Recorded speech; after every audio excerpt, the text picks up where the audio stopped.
Друзья, салям и СМСС. Меня зовут Алсу. На этом канале мы вместе учимся говорить по-татарски. В сегодняшнем видео отвечаю на вопрос, который очень часто задают мои ученики. Как изучать татарский язык, если я работаю самостоятельно, без учителя? Конечно, друзья, первичное это произношение.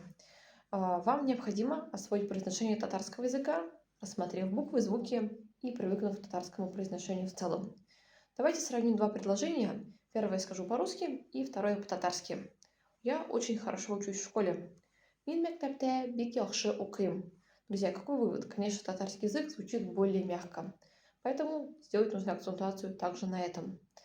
Татарский язык, в принципе, относится к группе тюркских языков, поэтому оно произносится немного иначе, не так, как русский язык.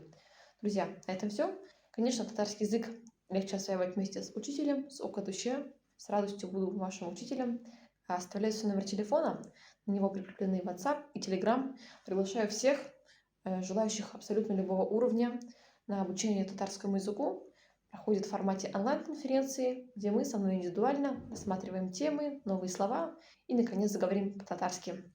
Друзья, бар знаю, всех жду.